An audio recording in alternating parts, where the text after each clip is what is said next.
시청자 여러분, JTBC 뉴스룸을 시작하겠습니다.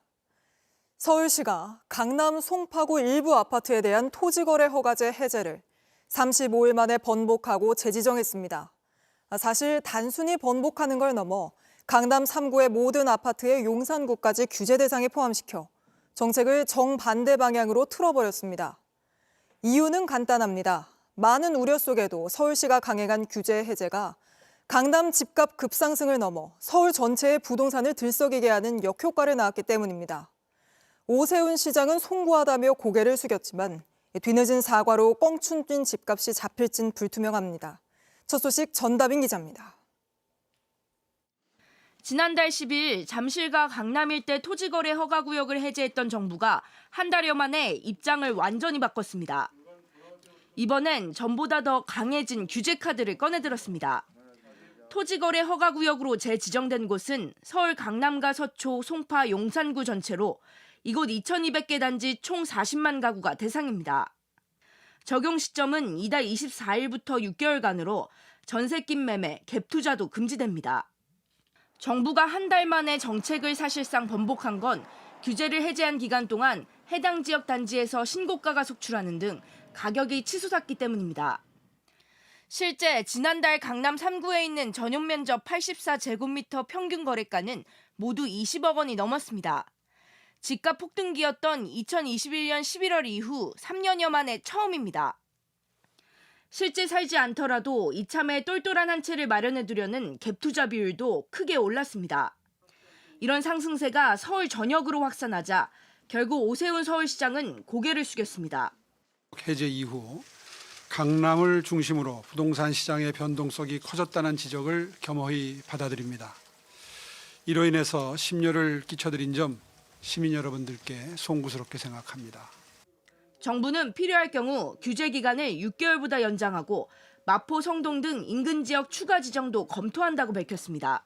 현재의 주택 가격 상승세가 더욱 심화되거나 다른 지역으로 추가 확산될 경우 현재 강남 3구와 용산구에 지정되어 있는 조정 대상 지역 및 투기 과열 지구를 확대 지정하는 방안도 정부는 또 과열 우려가 있는 서울 주요 지역에선 다주택자와 갭 투자자 대출도 관리한다는 방침입니다. JTBC 전다빈입니다. 한 달 만에 부동산 정책이 뒤집히면서 비판이 터져나오고 있습니다. 결국 실수요자만 피해를 본다는 건데 공다솜 기자가 현장을 둘러봤습니다. 5,600세대가 모인 서울 잠실의 한 단지입니다. 말 그대로 대혼란에 빠진 현장에선 정부 오판과 실효성에 대한 비판 목소리가 큽니다. 토지거래 허가가 지금 서울 전 지역이 아니고 이제 강남, 서초, 송파 위주로 지금 묶여 있기 때문에 지금 다른 지역이 이제 풍성 효과가 이제 일어난다면 여기도 다시 또 오를 가능성이 있기 때문에 지난해 말 비상계엄 등으로 주춤했던 거래는 올해 1월 강남을 중심으로 다시 반등했습니다. 그런데도 굳이 토지거래 허가구역을 해제한 서울시의 결정이 너무 성급했단 겁니다. 당시 주무부처인 국토부에선 신중해야 한다는 의견도 나왔지만 부처 간 조율은 매끄럽지 않았던 걸로 보입니다. 한 달여 만에 토지거래 허가구역 재지정 소식에 주민들은 황당하단 반응입니다. 한 달 만에 너무 정책이 일관성이 없고 오락가락하네. 정부가 뭐든지 오래 내다보고 딱 정책을 해야 되는데 그렇게 왔다 갔다 하면 주민들이 헷갈리지. 집을 사려던 사람은 계약을 걷어들이고 규제 시행까지 남은 닷새간 집을 팔려는 움직임도 감지됩니다. 몇 분이 반포로 목표하셨던 분들이 거의 계약된 것까지 갔다가 그냥 지금은 좀 더 지켜보겠다고. 토지거래 허가 이제 재지정이 이제 기한이 이제 24일부터 이제 시작이니까 23일까지 팔아달라는 그런 매도 문의는 꽤 있었습니다. 당장 실거주를 위해 거래를 준비했거나 일정을 조율한 실수요자들 피해도 늘어날 전망인데 전례 없는 6개월짜리 시한부 규제에 당분간 시장 혼란은 불가피해졌습니다. JTBC 공다솜입니다.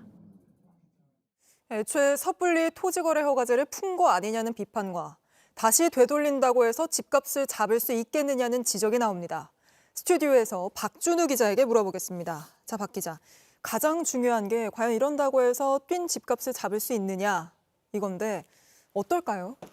일단 대부분 전문가들은 되게 회의적인 입장입니다. 이 토지거래 허가구역 이제 해제 이후에 네. 과열 양상을 보이던 거래가 단기적으로는 좀 위축이 될 수 있겠지만 이른바 이 똘똘한 한 채에 대한 수요는 계속될 거라는 전망인데요. 일각에선 정부가 오히려 어딜 사야 할지 찍어줬다 네. 이런 얘기까지 나옵니다. 이번 규제에서 빠진 이 마포나 성동, 강동 이 지역이 풍선 효과로 인해서 거래가 늘 가능성도 배제할 수는 없습니다. 이번에 부동산 규제로 많이 활용되던 대출 규제가 또 나왔습니다. 이거는 효과가 있을까요? 금융당국이 오늘 규제 대상인 자치구 4곳에 대해서 이제 집중 대출 관리에 나서겠다라고 이제 방침을 밝혔는데 이런 방침에 따라서 주택담보대출 내주는 시중은행들은 이미 수도권에 집 한 채 갖고 있는 사람, 또 전세 끼고 사려는 갭 투자자에 대해서 대출을 중단할 가능성이 커졌습니다. 앞으로 주목할 건 오는 7월 더 강화되는 이 DSR 규제인데요. 네. 이미 지난 9월부터 2단계가 시행이 되고 있었고 7월에 3단계가 시행이 된다는 건데 이때부터는 규제를 받는 대출 종류가 확대가 되고 한도도 줄어들 수가 있어서 부동산 시장의 변곡점이 될 거란 이런 관측도 나옵니다. 지금 오락가락하는 정책에 대한 비판이 거세잖아요. 근데 부동산 정책이 이렇게 한 달 만에 손바닥 뒤집듯 바뀐 적이 있었습니까? 그러니까 저희가 돌아본 현장에서도 정말 전례가 없는 일이다 이런 네. 평가가 나왔습니다. 한 달 전에 토지거래 허가구역 해제가 너무 성급했다 이런 네. 비판도 커지고 있는데 당시 오세훈 시장의 발언 한번 들어보시겠습니다. 그런데 그동안 사실 풀고 싶었는데 당연히 풀어야죠. 재산권 행사를 임시적으로 막아놓고 있는 거 아닙니까? 그런데 그동안 아시다시피 부동산 가격이 폭등을 해서 잘못하면은 그 기름을 붓는 그런 그 역기능이 있을 수 있기 때문에 과감하게 풀지를 못했고요. 이 집값 급등 논란이 좀 커진 이달 초에야 오 시장이 약간의 가격 상승은 예상했었다면서 말을 살짝 바꿨거든요. 결국 이 사전 조율도 안 된 오판으로 피해는 내 집 마련을 준비하던 시민들이 고스란히 떠안게 됐습니다.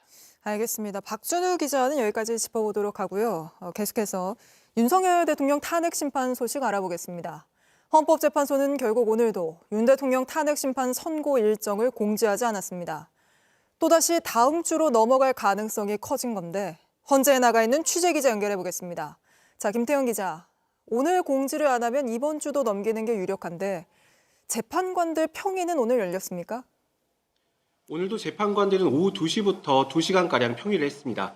오늘 평의는 윤석열 대통령 탄핵 심판 선고에 분수령이 될 것으로 보였습니다. 오는 21일, 그러니까 이번 주 금요일에 선고를 하려면 오늘 평의에서 결론을 내고 일정을 공지해야 했는데요.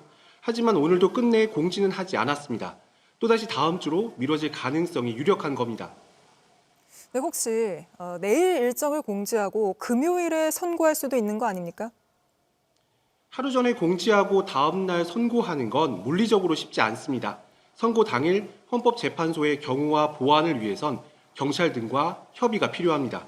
적어도 이틀 전인 오늘 일정을 공지하지 않으면 금요일 선고는 어렵다고 볼 수 있습니다. 그러니까 결국 이번 주는 넘길 가능성이 커졌다는 건데 오늘 평의에서 그러니까 표결을 아예 안 한 겁니까? 왜 늦어지고 있는 건가요? 네, 재판관들 평의는 철저한 보완이 유지되기 때문에 평결 여부는 확인되지 않습니다. 다만 만약에 최종 결론이 나왔다면 오늘 공지가 있었을 겁니다. 늦어지는 이유를 두고는 몇 가지 해석이 나옵니다. 먼저 전원 일치입니다. 후폭풍을 줄이는 전원 일치 결정을 위해 의견 조율에 시간이 걸린다는 건데요. 또 하나는 헌정사상 처음으로 형사재판과 탄핵심판을 동시에 받는 현직 대통령이라는 점입니다. 이번 선고가 앞으로 중요한 결정례가 될 수 있다는 점에서 수사기록의 증거 범위 등을 놓고 신중을 기할 수 있습니다. 다만 선고가 계속 늦어진다면 헌재가 혼란을 키우고 있다는 지적은 피하기 어려워 보입니다. 지금까지 헌법재판소에서 JTBC 김태형입니다. 그동안 헌법재판소는 윤 대통령 탄핵 심판을 최우선으로 하겠다고 강조해 왔습니다. 국가 최고 책임자의 공석이 길어질수록 국가적 혼란이 더욱 커질 수 있기 때문이었을 텐데 헌재가 당초 세웠던 방침을 바꾸고 역대 대통령 탄핵 심판 중 최장기 숙고를 이어가고 있습니다. 조혜연 기자입니다. 헌법재판소는 윤석열 대통령 탄핵 심판 시작부터 신속 심리를 강조했습니다. 대통령 탄핵 사건이 다른 어떤 사건보다도 더 중요하죠. 당연히. 그러니까 무조건 앞에 있는 사건부터 처리해 나가는 것이 아니라 가장 시급하고 빨리 해야 되는 사건부터. 변론 기일은 주 2회 열렸고 저녁 늦게까지 증인신문을 진행하며 심리의 속도를 냈습니다. 전례에 비춰 지난달 25일 변론 종결 뒤 2주 내엔 결론이 날 거란 관측이 우세했습니다.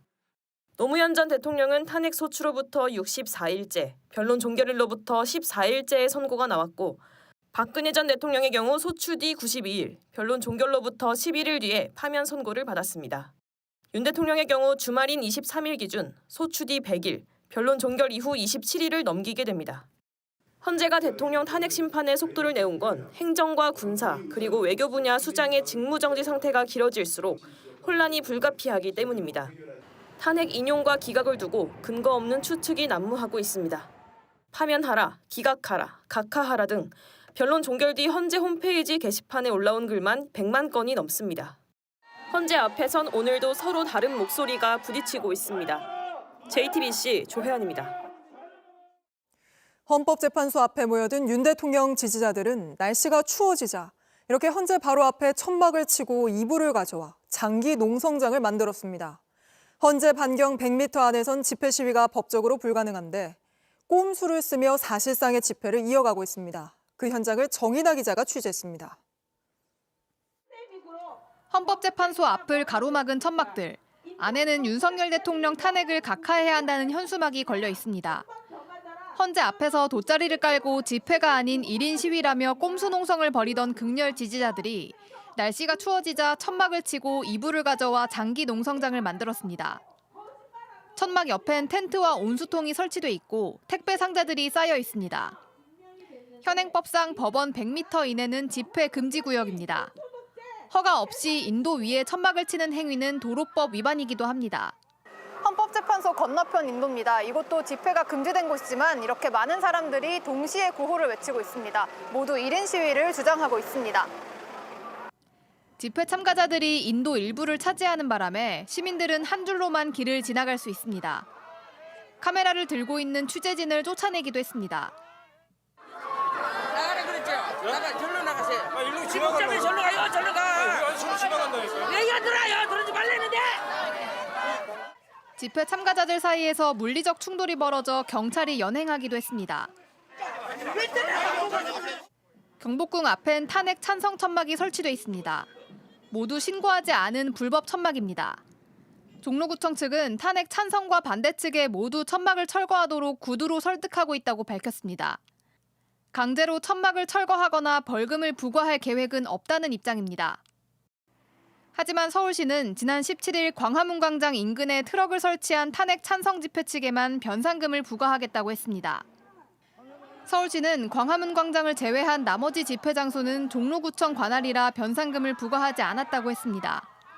JTBC 정인아입니다. 윤 대통령 탄핵 심판 선고가 다음 주로 미뤄진다면 월요일 윤 대통령의 내란죄 형사재판과 또 수요일 이재명 대표의 2심 선고와 겹치거나 그 전후에 이뤄지게 됩니다. 벌써부터 여야에선 선고 시점을 두고 목소리를 높이고 있는데 이 소식은 김혜리 기자입니다. 헌재의 장고가 복잡한 시간표를 만들고 있습니다. 다음 주는 법원의 주요 사건들이 몰려있는 경랑의 한 주입니다. 24일 월요일엔 윤 대통령의 내란 우두머리 혐의, 형사재판 2차 공판준비기일이 진행됩니다. 이틀 후인 26일 수요일엔 이재명 민주당 대표의 공직선거법 위반 혐의, 항소심 선고기일이 잡혀 있습니다. 구속 취소를 결정한 지기현 부장판사가 맡은 형사재판의 경우 윤 대통령이 출석할 수도 있습니다. 침묵하던 윤 대통령이 움직이며 여론전이 이어질 수 있는 겁니다. 대선 주자로서 지지율 1위, 이 대표의 항소심은 정치적 의미가 큽니다. 이 대표는 1심에서 징역 1년, 집행유예 2년을 선고받았습니다. 이 판결이 2심에 이어 대법원에서까지 확정되면 이 대표는 피선거권이 박탈돼 10년간 대선 출마가 불가능해집니다. 대법원 최종심이 남아있지만 탄핵 선고와 맞물리면 전국에 큰 영향을 줄 수 있습니다. 그래서 여야는 탄핵 심판 선고 시점을 두고 강하게 목소리를 내고 있습니다. 이 대표는 어제 헌재 선고가 납득할 만한 이유 없이 지연되며 국민이 잠들지 못한다고 했습니다. 반면 여당에선 이 대표의 항소심 판단을 보고 탄핵 선고가 이뤄져야 한다고 주장하고 있습니다. 선고가 늦어지자 여야 모두 더 강하게 헌재를 압박하고 여론전에 열을 올리고 있습니다. 만약 헌재가 윤 대통령을 파면한다고 주문을 낭독하면 그 순간 60일짜리 대선이 시작됩니다. 대선과 연결될 수밖에 없는 탄핵 선고가 정치적 요불리와 얽히게 되는 한 주가 기다리고 있습니다. JTBC 김혜리입니다. 자, 이번에는 광화문 광장으로 가보겠습니다. 어제 많은 시민들이 모여 수요일에는 선고날을 잡아달라고 외쳤는데 오늘도 선고일 지정은 없었습니다. 현장에 나가 있는 오원석 기자 불러보죠. 자, 오 기자, 오늘도 그냥 지나갔습니다. 집회 현장 분위기는 어떤가요? 네, 이곳에 매일 저녁 모여서 헌법재판소의 탄핵 심판 선고 기일 지정만을 기다리고 있던 많은 시민들, 오늘도 아무런 소식이 없자 많이 실망한 모습이었습니다. 오늘 낮에는 이곳에서 12일 동안 단식 농성을 벌이고 있던 시민단체 관계자 2명이 병원에 실려가는 일도 있었습니다. 그래도 각자 응원봉을 챙겨서 퇴근길에 이곳 집회 현장에 들르는 직장인들도 많이 있었고요.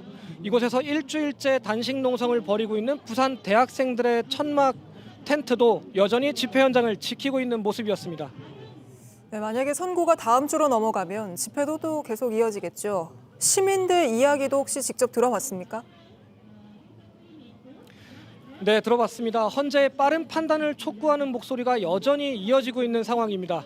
국회에서 윤석열 대통령에 대한 탄핵 소추안이 가결된 게 지난해 12월 14일입니다. 오늘로 96일째가 됐는데 이 때문에 헌재의 답은 탄핵 소추안이 가결되고 100일을 넘겨서 나올 가능성이 몹시 높아진 상황입니다. 기약 없이 혼란한 상황이 이어지고 있는 상황에서 많은 시민들이 답답해하고 있었는데요. 이분들의 목소리 잠시 듣고 오시겠습니다. 저번 주부터 이번 주까지 계속 그 헌법재판소의 그 선고 기일 지정을 기다리고 있는데 지금까지 결국 그 예정이 안 나와서 답답한 마음이 가장 큰 것 같고 이렇게 늦어지는 게 이해가 잘 되지 않는 것 같아요. 또 오늘이 마침 이제 선고 기일이 확정되냐 아니냐를 기대하고 왔는데 아직까지 발표가 없어가지고 네, 오늘 집회가 좀 더 중요하지 않나 생각이 들어서요. 네, 지금 헌재 앞에서는 탄핵 반대 집회도 열리고 있잖아요. 그곳 상황은 어땠습니까? 네, 저희 취재진은 이곳 광화문과 안국역 사거리를 오가며 집회 상황을 지켜봤습니다. 헌재 앞 사거리 상인분들 잔뜩 긴장한 모습이었는데요. 어떤 건물 소유주분은 저희 취재진에 선고 당일이 되면 건물 전체를 폐쇄할 예정이라고 전해주시기도 했습니다. 현재 헌재 정문 앞에서는 탄핵에 반대하는 윤석열 대통령 극렬 지지자들의 점거 농성이 열흘 넘게 이어지고 있는 상황인데요. 이 때문에 경찰이 이들에 대한 해산을 시도할 수 있는 상황이어서 큰 충돌마저 우려되는 상황입니다. 지금까지 광화문 집회 현장에서 JTBC 오원석입니다. 네, 이렇게 헌재 선고가 늦어지는 걸 놓고 국민의힘에선 윤 대통령이 탄핵되지 않을 가능성이 커졌다는 해석이 공개적으로 나오고 있습니다. 동시에 당 내부에선 근거 없는 희망일 뿐이란 회의적인 반응도 나옵니다. 김필중 기자입니다. 헌법재판소의 윤석열 대통령 탄핵 선고가 늦어지자 국민의힘은 고무된 분위기를 드러내고 있습니다. 결정이 미뤄진다는 것은 그 6명의 의견 일치가 이루어지지 않았다는 것을 충분히 나타내는 겁니다. 그래서 저는 현 상황이라면 적어도 기각이나 각하가 될 수밖에 없는 구조가 아니겠나. 윤 대통령 탄핵은 헌법재판관 8명 중 6명 이상이 인용 의견을 내야 성립됩니다. 그런데 선고가 지연되는 건 재판관들 사이에 이견이 많은 신호라며 기각이나 각하만 남았다고 주장하는 겁니다. 심지어 탄핵 반대 집회 덕분에 선고가 늦어지고 있다는 해석도 나왔습니다. 지금 그러니까 국민 저항권이 발동되는 거 아닌가요? 그러면요. 지금 국민의 힘이 앞장서서 나섰기 때문에 이렇게 헌재가 그 평의가 길어지고 이러는 건 아니지 않습니까? 하지만 뚜렷한 근거는 없습니다. 헌법재판소 앞에서 릴레이 시위를 벌였던 한 의원은 JTBC와 통화에서 기각, 각하 가능성이 커졌다고 보지만 우리끼리도 근거가 있냐고 물으면 아무도 대답하지 않는다고 밝혔습니다. 복수의 의원들은 기각이나 각하가 희망사항에 불과하다는 취지로 말하기도 했습니다. 인용이라는 결론이 바뀔 수는 없다며 윤 대통령 측에서 모든 것에 반박했기 때문에 세부적인 내용을 정리하느라 늦어지는 것이라고 취재진에게 설명했습니다. JTBC 김필준입니다. 국민의힘은 또 탄핵 기각에서 이렇게 탄핵 각하로 갑자기 플래카드를 바꿔들고 있습니다. 탄핵 쟁점을 일일이 부인하기보단 절차적 문제를 내세워서 아예 각하시키는 게 쉽다는 계산으로 보입니다. 강버들 기자입니다. 헌법재판소는 탄핵 소추를 기각하라! 기각하라! 기각하라! 기각하라! 국민의힘은 그동안 비상계엄 선포가 대통령을 파면할 정도로 위법하진 않다며 탄핵 기각을 요구해왔습니다. 그런데 최근 기각보다는 각하를 예상하는 목소리가 커졌습니다. 구속처 결정문이 본인들 스스로를 되돌아보는 계기가 됐을 거다라고 보고 있습니다. 그래서 각하 쪽에 방점이 많이 실려 있고. 법원이 절차 문제를 들어 대통령 구속을 취소한 만큼 국회의 탄핵소추 자체에 절차적 흠결을 주장해 탄핵 심판 역시 불성립시키겠다는 전략으로 보입니다. 주로 공격하는 건 내란죄 철회 부분입니다. 국회에서 통과시킨 탄핵소추안은 계엄의 헌법 위반과 내란죄였습니다. 그런데 지금 심사하고 있는, 지금 재판하고 있는 탄핵소추안은 내란죄를 드러낸 것입니다. 그래서 국회 의결을 다시 거쳤어야 했다는 건데 이미 박근혜 전 대통령 탄핵 때 당시 소추위원 단장이었던 권성동 국민의힘 원내대표 역시 일축한 문제입니다. 탄핵 법정은 대통령의 직무집행 행위가 헌법과 법률에 위반되느냐, 그리고 위반의 정도가 중대하느냐만 관심이 있을 뿐이지 그것이 뇌물수수죄가 되는지 강요죄가 되는지 직권남용죄가 되는지 여부는 탄핵 심판에 있어서 관심사항이 아니다라는 말씀을 드립니다. 또 1, 2차 탄핵소추안은 각각 418회 정기국회, 419회 임시국회에 상정된 만큼 일각에서 주장하는 것처럼 부결된 안건을 같은 회기 중 다시 처리할 수 없도록 한 국회법 위반에 해당하지도 않습니다. JTBC 강버들입니다. 이재명 민주당 대표가 최상목 권한대행을 비판하는 과정에서 몸조심하라고 발언해 논란이 일고 있습니다. 국민의힘은 테러를 선동하는 거냐며 강하게 반발했습니다. 최규진 기자입니다. 이재명 더불어민주당 대표가 방탄복을 입고 광화문 광장에서 최고위원회의를 열었습니다. 헌법재판소에 윤석열 대통령 탄핵 심판 선고를 신속히 내달라고 촉구하며 최상목 권한대행을 향해선 마은혁 헌법재판관 후보자를 임명하지 않는 건 직무유기라고 날을 세웠습니다. 현행범이라고 부르며 누구든지 체포할 수 있으니 몸조심하라고도 경고했습니다.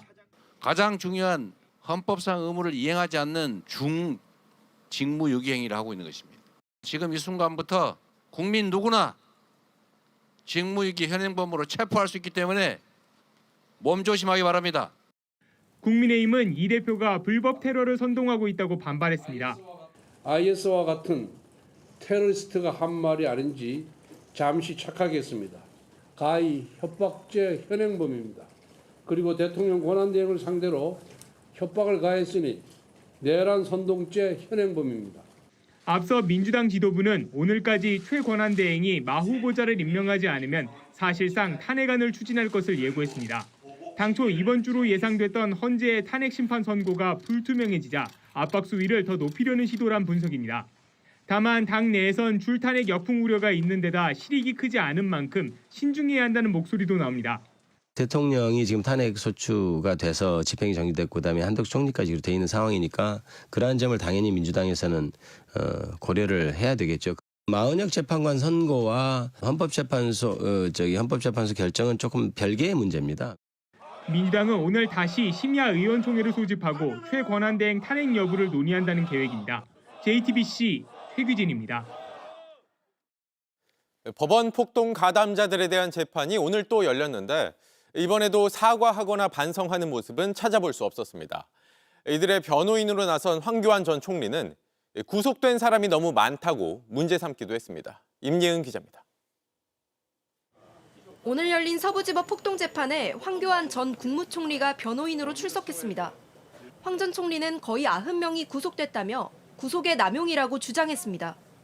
황교안 전 총리는 이런 집단 사태를 다뤄본 경험이 많다며 100명이 연행되면 최종 대여섯 명이 구속되는 게 관행이라며 선례를 검토해달라고 했습니다. 하지만 100여 명이 법원에 난입해 온갖 기물을 부순 선례는 없습니다. 황 전 총리는 대통령 구속에 저항하기 위해 나온 것인데 무더기 구속은 법치 원칙에 맞지 않다고도 했습니다. 전광훈 씨와 같은 주장입니다. 공소장에 적힌 윤석열 대통령 호칭을 문제 삼는 주장도 나왔습니다. 한 변호인은 윤석열 대통령은 현직 대통령이라며 대통령이란 직함을 가지고 있는데 이름 윤석열로만 표현한 게 적절한지 의문이라고 말했습니다. 한 피고인은 회사를 운영 중인데 2조 원대 투자가 진행 중이라며 국가에 기여하는 부분을 고려해달라며 보석을 청구했습니다. 또 다른 피고인은 ADHD 약을 구치소에서 복용하지 못해 말을 더듬고 기억력이 떨어졌다며 재판 대응에 어려움이 있으니 보석을 해달라고 했습니다. 하지만 2시간 가까이 이어진 재판 내내 진심 어린 사과와 반성을 한 피고인은 없었습니다. JTBC 임예은입니다. 윤 대통령 탄핵 촉구 집회가 열린 한 대학에 극렬 지지자와 유튜버가 난입해 학생들을 위협하는 일이 있었습니다. 그런데 현장에 출동한 경찰이 이걸 더 부추기는 듯한 발언을 하면서 감찰을 받고 있습니다. 정영지 기자입니다. 연설을 이어가는 학생 뒤로 한 유튜버가 조롱하듯 춤을 춥니다. 화이팅! 화이팅!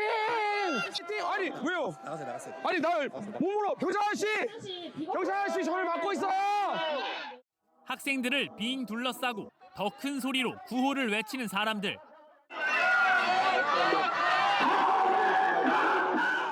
지난 11일 충북대학교에서 대학생들이 연 탄핵 촉구 집회에 나타난 윤 대통령 극렬 지지자와 유튜버들입니다. 지금 극우 세력이라고 모욕했네요. 계속되는 위협에 학생들은 실내로 자리를 옮깁니다. 하지만 따라다니며 조롱하는 발언을 이어갑니다. 경찰 아저씨 이 사람 극자 유튜버에 빨리 들어보내세요. 무리 중 경광봉을 들고 욕을 하며 위협하는 한 남성. 2년 전 3.1절에 세종시 한 아파트에 일장기를 내걸었던 그 목사입니다.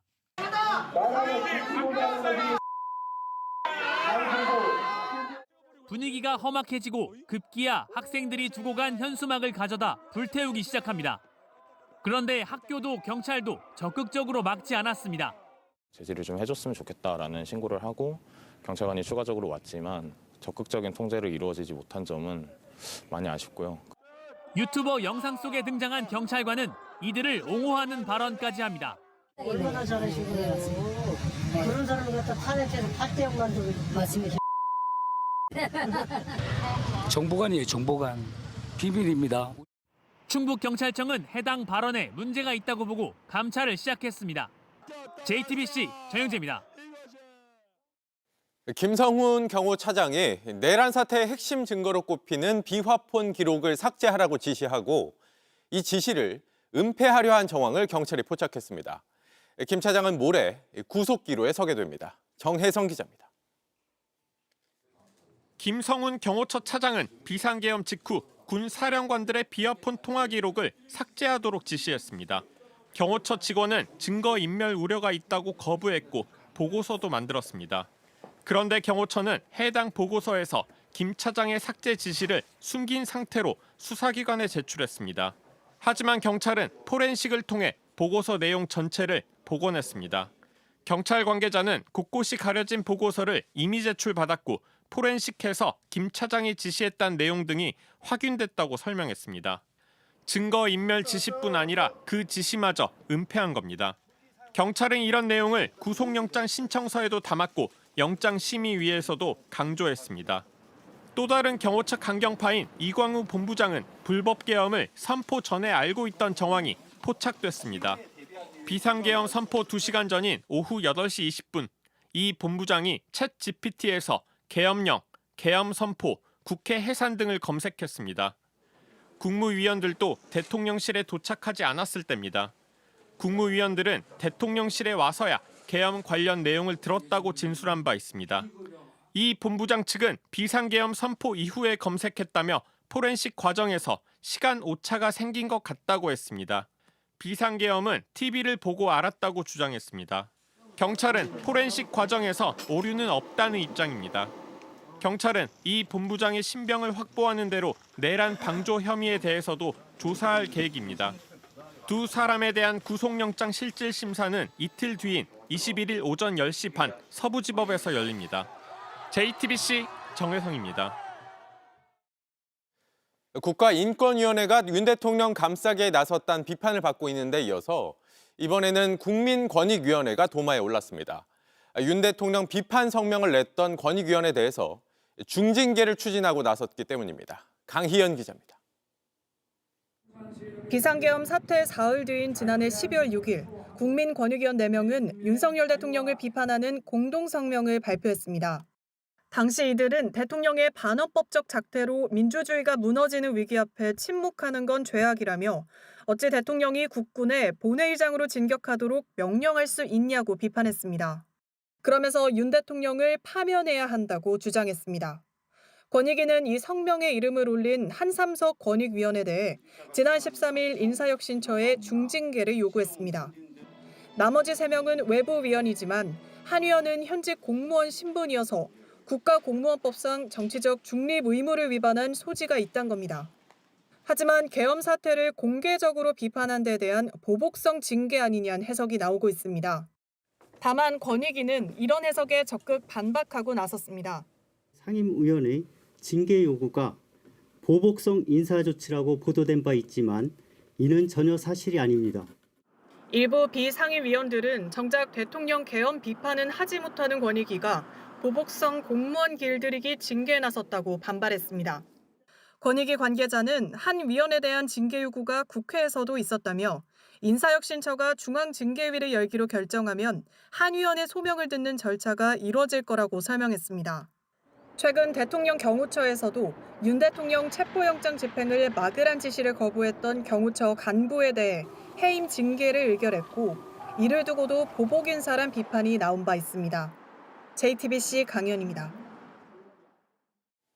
김건희 여사 관련 의혹을 수사할 상설특검안이 야당 주도로 국회 법사위를 통과했습니다. 대통령 거부권을 쓸 수 없는 상설특검을 야당이 밀어붙이자 여당은 기승전 김건희냐며 반발했습니다. 이승환 기자입니다. 김건희 여사 관련 의혹을 수사할 상설특검안과 마약 수사 외압 의혹 상설특검안이 국회 법제사법위원회 전체 회의에 상정되자 여당 의원들은 반발했습니다. 무슨 탄핵병에 걸렸느냐, 특검병이 걸렸느냐라고 이렇게 이런 비아냥대는 세간의 목소리가 나올 정도로 기승전 김건희예요. 야당은 윤석열 대통령이 자신과 가족을 향한 특검법에 여러 차례 거부권을 행사한 만큼 거부권을 쓸 수 없는 상설특검이 필요하다고 강조했습니다. 윤석열 정부는 계속 거부권을 날렸어요. 수사받지 않으려고 비상계엄을 불법으로 공포하게 된 것이고요. 이제 파면을 눈앞에 두고 있는 겁니다. 결국 여당 의원들이 퇴장한 가운데 두 상설특검안은 야당 주도로 법사위를 통과했습니다. 이어진 현안 질의에선 윤 대통령 구속 취소에 검찰이 즉시 항고하지 않은 데 대한 비판이 이어졌습니다. 70년 동안 해왔던 어떤 관행을 일거에 무너뜨리고 그다음에 법문헌에 명백히 반하는 법원의 판단에 대해서 도대체 어떤 이유로 즉시 항고를 하지 않았는지를 여당은 이재명 민주당 대표가 최상목 대통령 권한대행을 향해 몸조심하라고 한 발언을 문제 삼았습니다. 대행의 대행까지 탄핵하겠다 이렇게 겁박하다가 지금 이제는 공당의 대표가 직접 나서가지고 긴급 체포하라 이렇게 협박을 하는 겁니다. 야당은 내일 국회 본회의에서 두 상설특검안을 통과시킨다는 방침인 가운데 여당은 부결 당론으로 맞선다는 계획입니다. JTBC 이승환입니다. 미국이 우리나라를 민감 국가로 지정한 건 보안 문제 때문이라고 주한 미국 대사 대리가 공개적으로 언급했지만 정부는 그게 구체적으로 뭔지 파악하지 못하고 있습니다. 민감 국가 지정 사실을 너무 늦게 알았다는 지적에도 모르는 게 당연했다는 게 외교 장관의 반응입니다. 조보경 기자입니다. 조셉 윤 주한 미국 대사 대리는 어제 좌담회에서 민간 국가 지정은 큰일이 아니라면서도 에너지부 산하의 로스 앨러모스, 알곤 국립연구소 두 곳을 언급하며 지정 배경을 설명했습니다. 작년 한 해만 한국인 학생 연구원 등 2,000명 이상이 수출 민감 자료가 있는 이런 연구소들에 방문했고 일부 민감한 정보에 대해 부주의하게 취급한 일이 있었다고 한 겁니다. 일부 연구자들이 보안 규정을 어겼다는 취지로 해석됩니다. 두 연구소 모두 미국의 핵과 원자력 기술 개발에 핵심 역할을 하는 곳인 만큼 핵 관련 민감 정보를 반출한 게 문제가 된 것 아니냐는 추측이 나옵니다. 하지만 정부는 여전히 자세한 내용은 파악하지 못하고 있습니다. 저게 사실이라면 미 에너지 내부 직원들도 모르고 관련된 담당자 소수만 아는 사람. 그 내부 관리 비밀 문서이기 때문에 모르는 어쨌든 저게 사실이라면 조태열 외교부 장관은 또 일각에서 제기하는 윤석열 대통령의 핵무장론 또는 이재명 민주당 대표의 친중 성향이 민감국가 지정 배경이 됐다는 주장에 대해선 둘 다 관계없다고 선을 그었습니다. 전 미국 고위정부 관계자는 JTBC에 에너지부가 다른 기관과 협의 없이 단독으로 지정한 것인데 웨스팅하우스와의 지식재산권 분쟁 문제로 한국과 일하기 힘들어했던 것으로 안다고 전했습니다. 현재로선 에너지부가 다음 달 15일 최종 발표 전까지 한국을 리스트에서 뺄 가능성이 낮다는 관측이 나오는 가운데 안덕근 산업통상자원부 장관은 민감국가 지정 문제 등 대응을 위해 방미길에 올랐습니다. JTBC 조보경입니다. 이런 가운데 미국은 상호 관세를 가장 높은 수준으로 부과할 나라 15곳을 따로 추릴 방침인 걸로 전해졌습니다. 미국은 이걸 더티 15라고 부르고 있는데 문제는 여기에 한국이 포함될 가능성이 크다는 겁니다. 워싱턴 정강현 특파원입니다. 트럼프 행정부는 상호관세를 국가별로 차등 부과할 거라고 밝혔습니다. What's going to happen on April 2nd, each country will receive a number that we believe that represents their tariffs. 면제부터 최고 세율까지 개별 국가마다 맞춤형 관세를 매기겠다는 겁니다. 그러면서 가장 높은 관세가 부과될 가능성이 큰 특정 국가 목록을 거론했습니다. There's what we would call kind of the dirty 15, and they have substantial tariffs. And as important as the tariff are some of these non-tariff barriers. 한국은 일본에 이어 대미 흑자 8위 국가입니다. 게다가 미국 측은 한국의 부가가치세나 각종 규제를 대표적인 비관세 장벽으로 보고 있습니다. 이 때문에 한미 자유무역협정에도 불구하고 우리나라가 이른바 더티 15에 포함될 가능성이 높다는 지적이 나옵니다. 정부 당국자는 JTBC에 아직 리스트가 확정된 건 아닌 것으로 안다면서도 고세율 부과 리스트에 포함될 가능성을 배제하지 않고 있다고 말했습니다. 트럼프는 이미 한국이 주요 타깃이 될 거라고 공개 거론한 바 있습니다.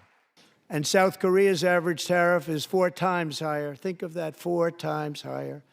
다만 우리 정부는 트럼프 관세 정책의 틈을 노리고 전방위 협상을 벌인다는 방침입니다. 트럼프 대통령은 취임 이후 여러 차례 관세 유예 조치를 하면서 정책이 불안정하다는 비판을 받아왔습니다. 트럼프 대통령은 관세 정책이 오락가락한다는 지적에 일관성이 없는 게 아니라 유연성이라고 주장했습니다. 실제 트럼프 행정부는 상호 관세 시점인 다음 달 2일 이전까지는 유연한 자세로 협상에 임하겠다고 밝혔습니다. 하지만 최종적으로 한국이 이른바 더티 15에 들어가게 되면 협상의 폭은 상당히 좁아질 수밖에 없습니다. 워싱턴에서 JTBC 정강현입니다.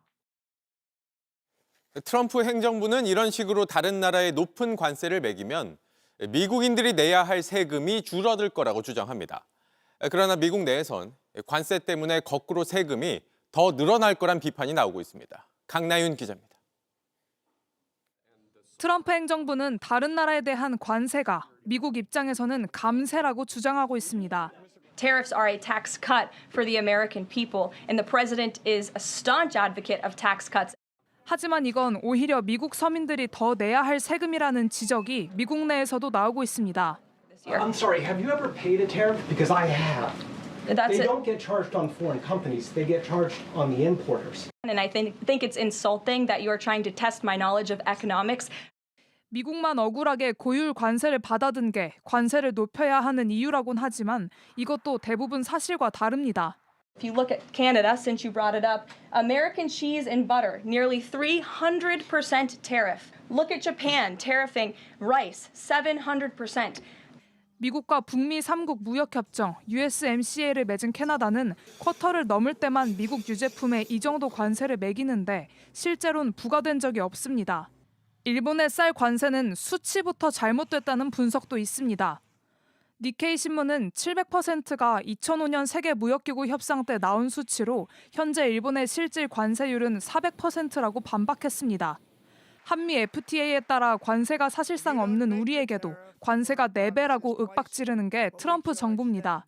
자국 산업 보호를 위해 일부만 매긴 걸 고려해도 지난해 우리나라가 미국 수입품에 실제 매긴 관세율은 평균 0.79%에 불과합니다.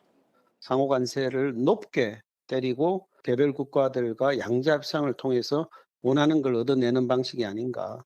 될 수 있으면 한미 FTA 틀 내에서 다시 재개정을 하는 것이 오히려 우리로서는 유리하지 않나.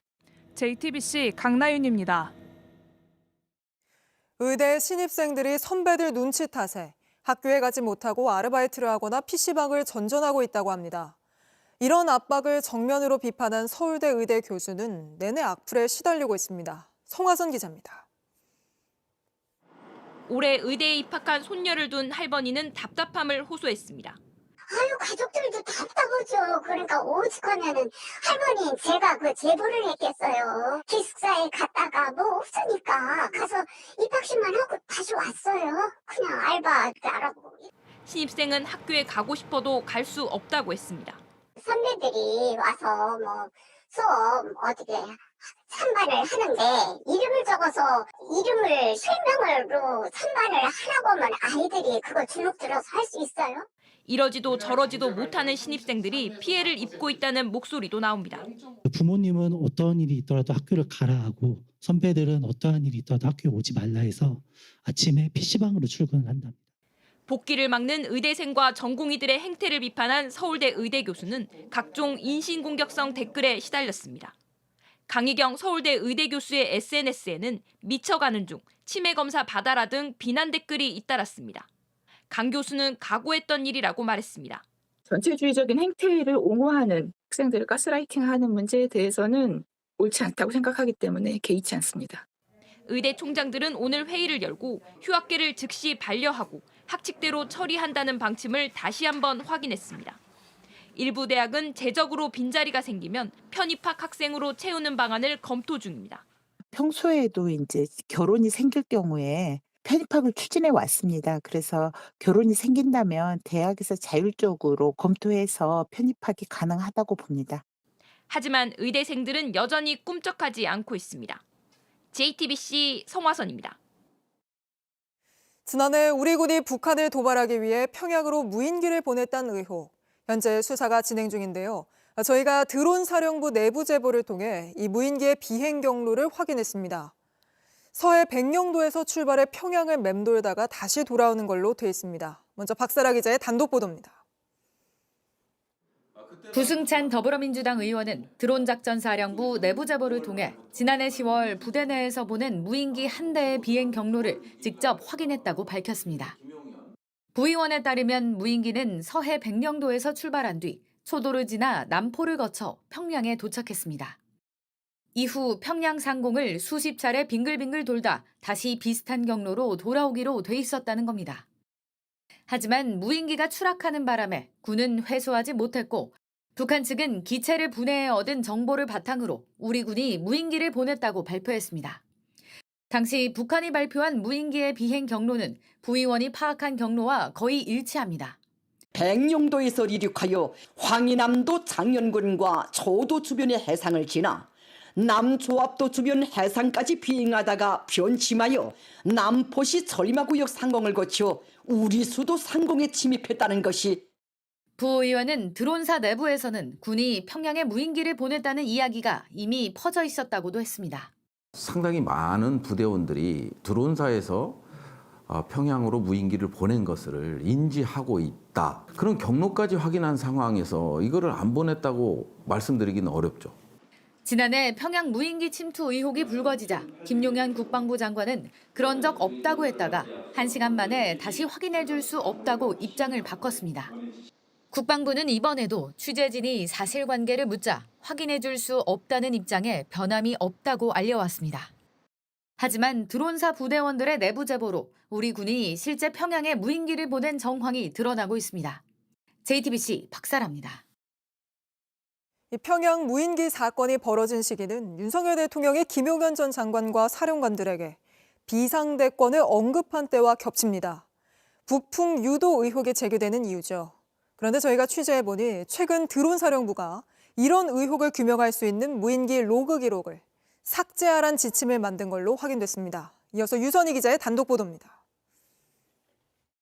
북한이 처음 평양 무인기 의혹을 제기한 건 지난해 10월입니다. 심야 시간을 노려 무인기를 평양시 중구역 상공에 침범시켜 북한이 밝힌 무인기 침투 시점은 지난해 10월 8일 국군의 날 일주일 뒤입니다. 이 무렵 윤석열 대통령은 김용현 전 장관, 여인영, 곽종근, 이진우 전 사령관 등과 별도로 만나 이른바 비상대권을 언급했습니다. 여인영 전 사령관은 검찰 조사에서 국군의 날 행사가 끝난 당일 모임에서 윤 대통령이 시국에 대한 이야기, 비상대권에 대해 말했다고 진술했습니다. 이진우 전 사령관도 그날 모임 당시 윤 대통령이 화가 많이 난 것 같았고 술주정같이 들렸다고 진술했습니다. 윤 대통령이 비상대권을 언급한 직후에 드론사령부가 평양으로 무인기를 날려보낸 겁니다. 이 때문에 야권에선 비상계엄 선포를 위한 북풍을 유도하기 위해 무인기를 날려보냈던 거라는 의혹이 제기되어 왔습니다. 누구로부터 평양에 무인기 보내는 거 그때 있었잖아요. 그 인물 누구로부터 받았습니까? 그 사항은 확인해 줄 수가 없습니다. 의혹의 중심에 서 있는 드론사는 최근 야당의 요구를 받아들여 무인기 비행 로그 기록 관리 지침을 만들었습니다. 그런데 문건 곳곳에 자료 소거, 기록 삭제 문구가 들어있는 것으로 확인됐습니다. 증거인멸 근거를 만든 것 아니냐는 의혹이 제기됩니다. 평양에 무인기를 보낸 것에 대한 그 기록들을 전부 삭제하라는 거랑 똑같은 거거든요. 국방부는 문구에 오해의 소지는 있지만 무인기 기체에서 기록을 삭제하고 별도로 관리하라는 취지라고 해명했습니다. JTBC 유선입니다.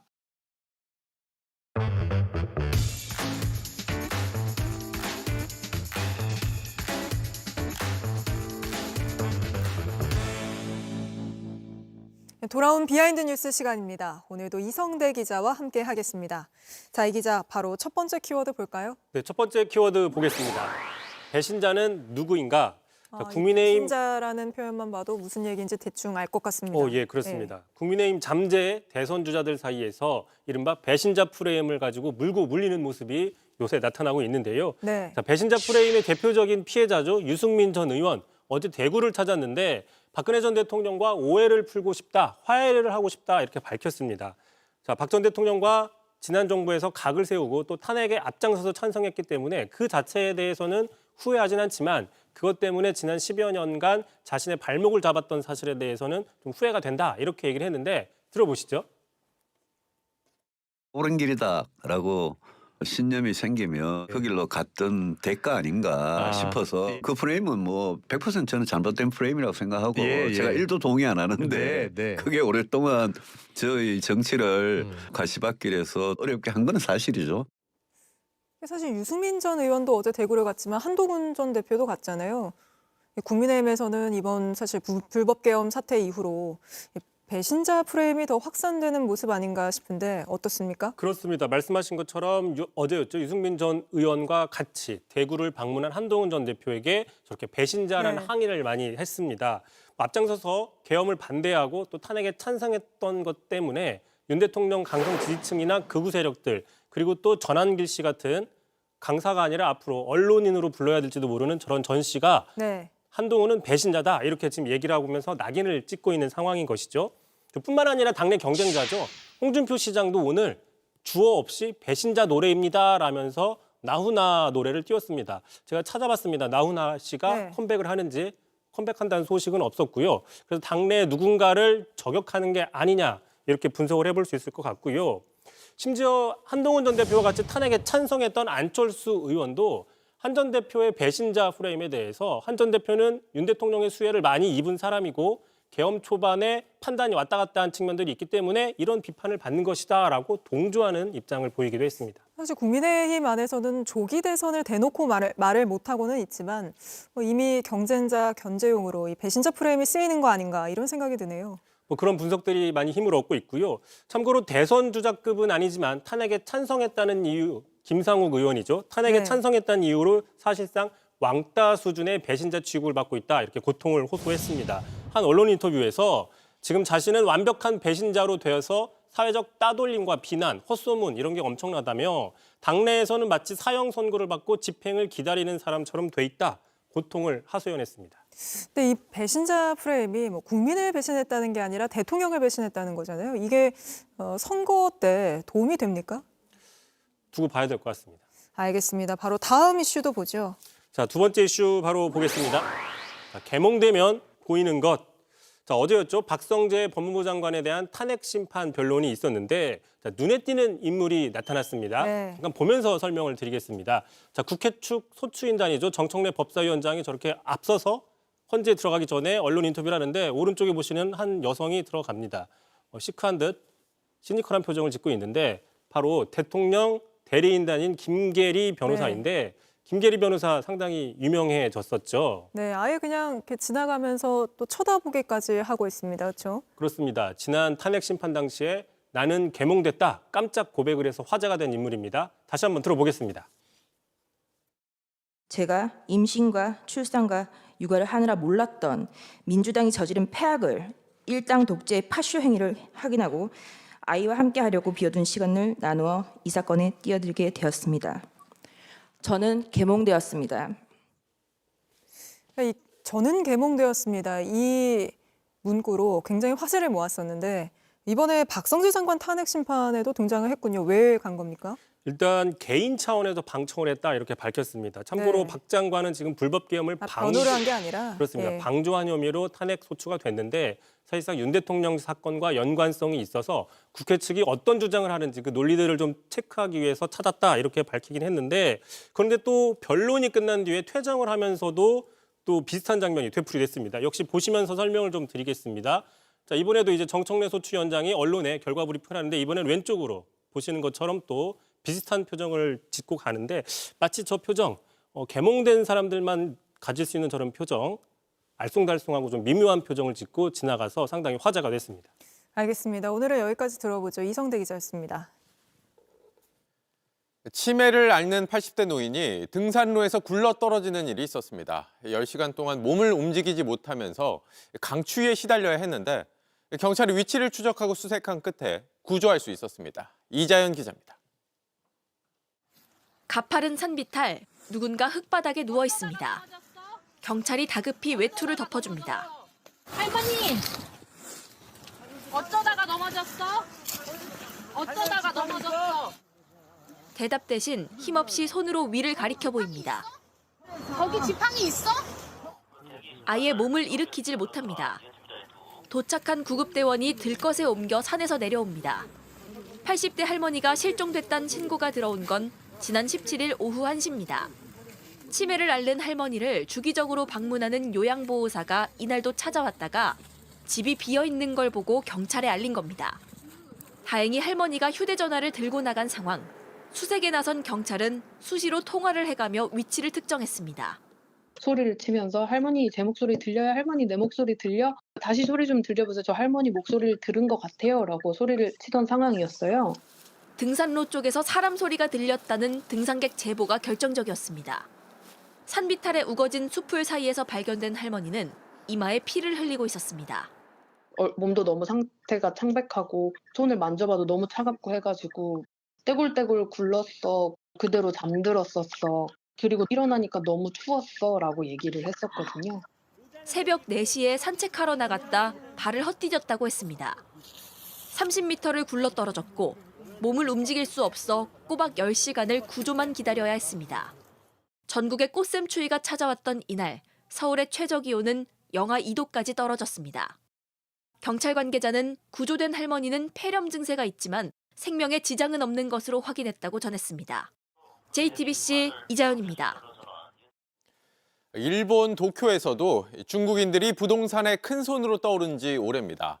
최근엔 고급 주택가 매물들을 집중적으로 사들였다고 하는데 이걸 계기로 현지에선 중국인들에 대한 반감이 특히 더 커졌다고 합니다.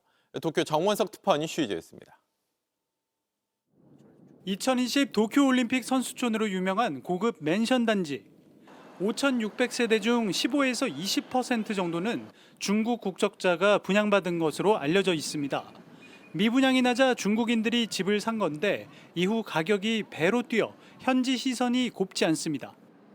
근처 도로에 서 있는 차량들, 번호판 색깔부터 다른 이 차들은 단지 안을 몇 시간씩 돌며 기다리는 불법 택시들입니다. 직접 따라가 봤습니다. 緑のプレートとどう違いますか？緑は営業ナンバー。営業ナンバー。はい。だから白は自家用車。 흰색 번호판을 달고 영업하면서 주로 돈 많은 중국인 손님을 태운다는 소문이 돕니다.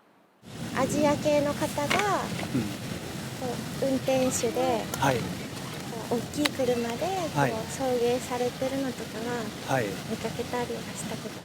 지난달 초에는 3살 된 일본 아이가 불법 택시로 추정되는 차에 치이는 사고도 났습니다. 이제는 중국인들을 상대로 한 불법 민박까지 기승입니다. でいうと住宅のところで観光のバッグですかね持って来られる方、明らかに住んでいる人ではないだろうなという方はいらっしゃったりはします。 이 맨션의 지하 주차장으로 내려와 봤는데요. 무단 주차를 하지 말아라라는 경고문들이 곳곳에 붙어 있고 또 이쪽으로 보면은 민박을 금지한다.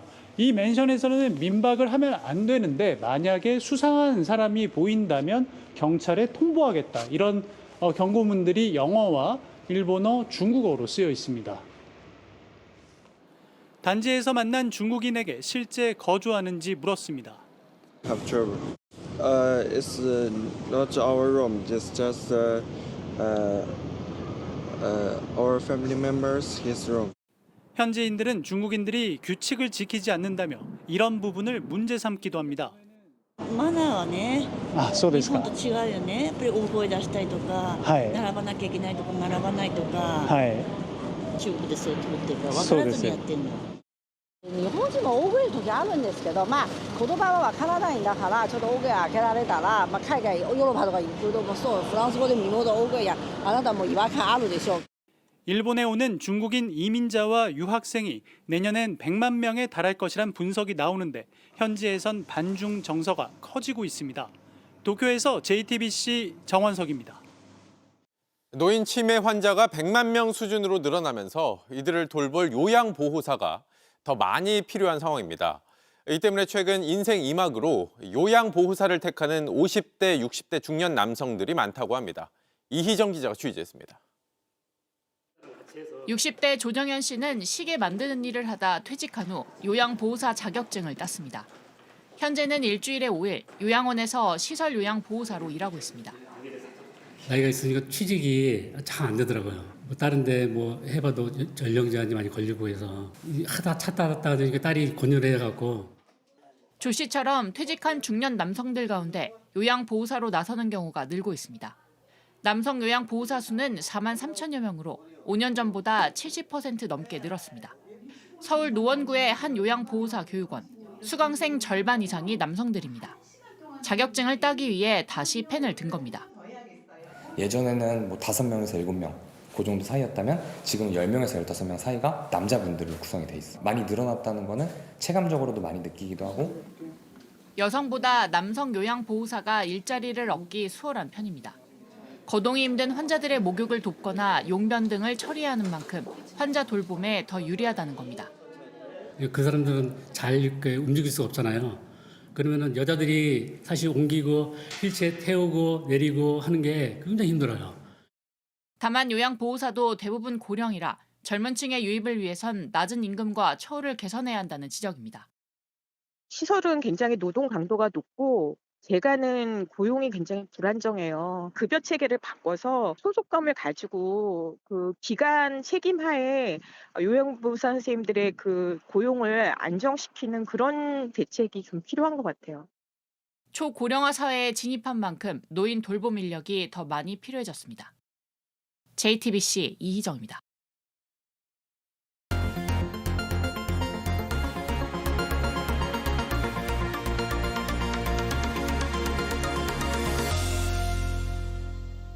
학생 숫자가 갈수록 줄면서 올해 신입생이 한 명도 없는 초등학교가 180곳이 넘습니다.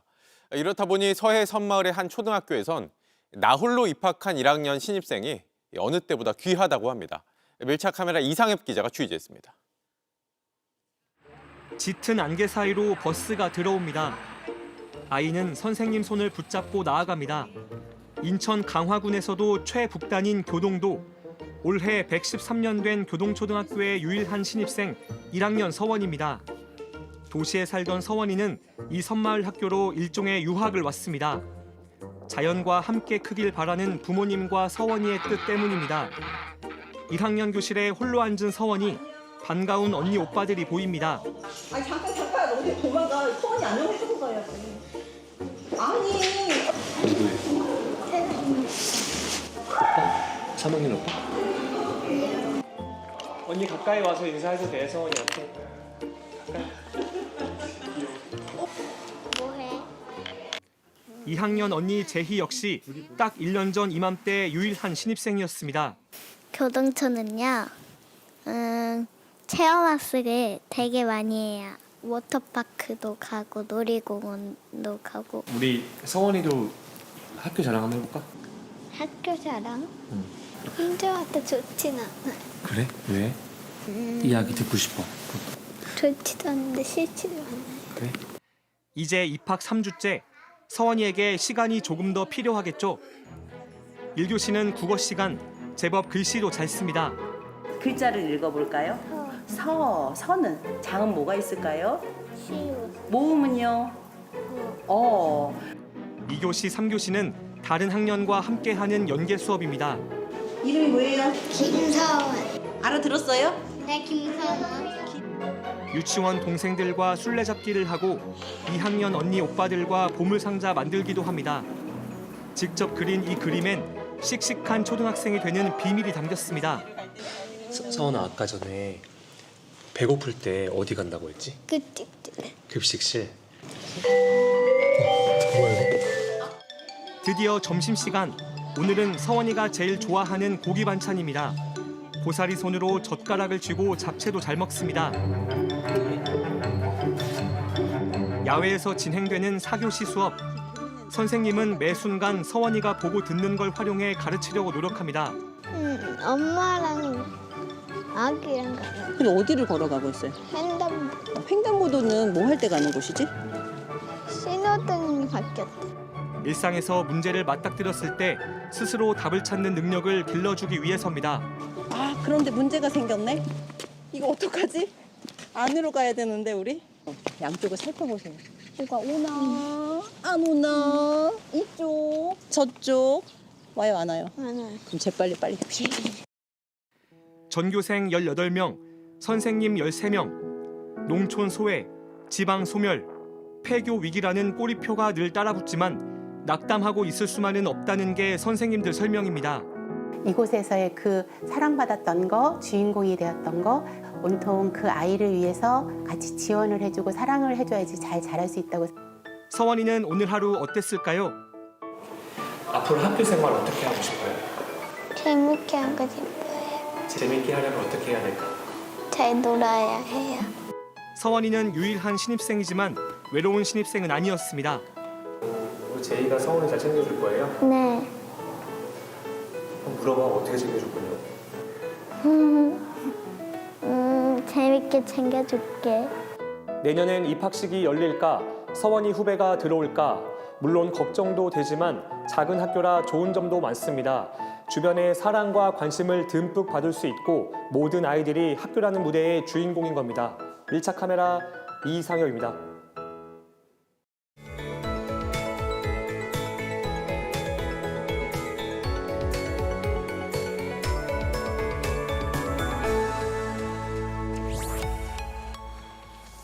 (3월의) 폭설과 꽃샘추위까지 봄을 시샘이라도 하듯 유난히 날씨 변덕이 심하게 느껴졌는데요.